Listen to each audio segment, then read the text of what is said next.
Значит, смотрите, в плане детей очень неоднозначная ситуация. Сложность с беременностью, зачатием, с чем это может быть связано?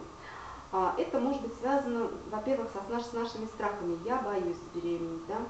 Рожать это страшно, рожать это опасно. Был какой-то негативный опыт в плане родов, там, каких-то ваших, какие-то замершие беременности, да?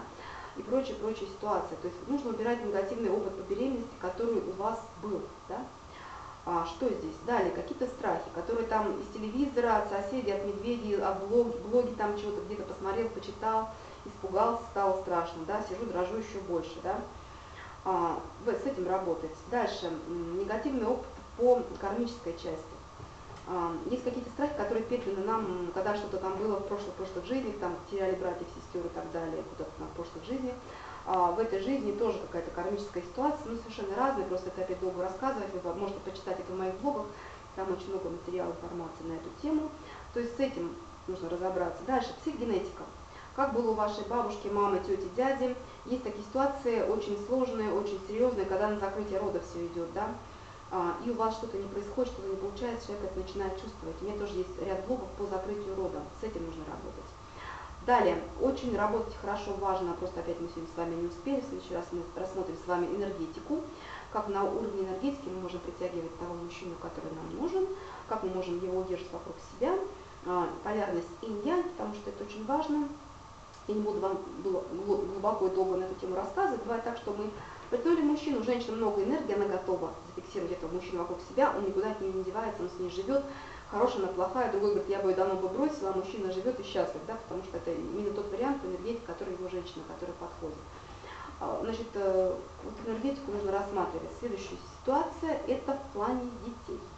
Мы с вами, у нас есть такой луч захвата, который захватывает мужчин, так, первая функция, да, захватывает мужчин перед нами. Он может быть сбит, он может быть ненаправленный, может быть там какой-то венец безбрачия, может какой-то порча, может быть там какой-то там приворот, отворот и так далее, но мы на тему не успели поговорить. Вот. То есть какая-то сложность, которая была в нашей жизни, она может деформировать наш луч захвата, мы не можем захватить того мужчину, который нам подойдет. Это первая проблема. А вторая проблема, кто не может родить детей, да, мы не можем захватить душу ребенка, который, ну, сильную душу какую-то, мы не можем зафиксировать, потому что когда мама, папа захватывает душу ребенка, ну, мама захватывает душу ребенка, мама с папой во время секса, да, идет такой своеобразная фиксация, замок, захватили душу ребенка, зафиксировали. У нас не происходит эта фиксация. Почему? По какой-то причине. Душа слабая, она нам не подходит, мы ей не подходим, у нас много убеждений, страхов и так далее, у нас есть препятствия. С одной стороны хотим детей, с другой стороны боимся, не нужны нам. Может, все имеют, может, я хочу иметь ребенка, потому что все имеют. То есть много-много разных. Есть деформация этого луча, есть, когда мы затягиваем воплощение каких-то людей, которые не подходят. Есть какие-то наши родственники. У меня там есть в блоге опять информация о том, что девушка затягивала душу своей бабушки. С бабушкой были очень плохие отношения.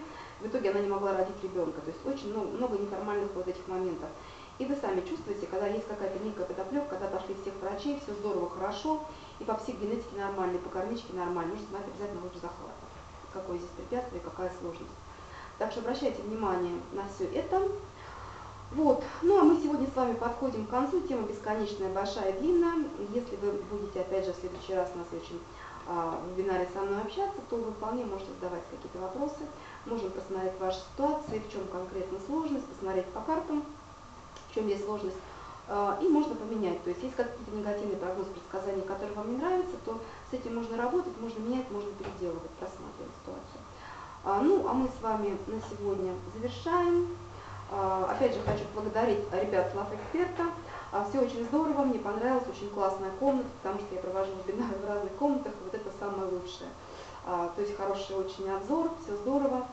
Вот. Так что приходите, мы будем решать ваши проблемы, я буду вам давать знания эксклюзивные, которые вы больше нигде не встретите, не получите, потому что здесь мои наработки в области психотерапии, эзотерики, сексологии, магии и так далее.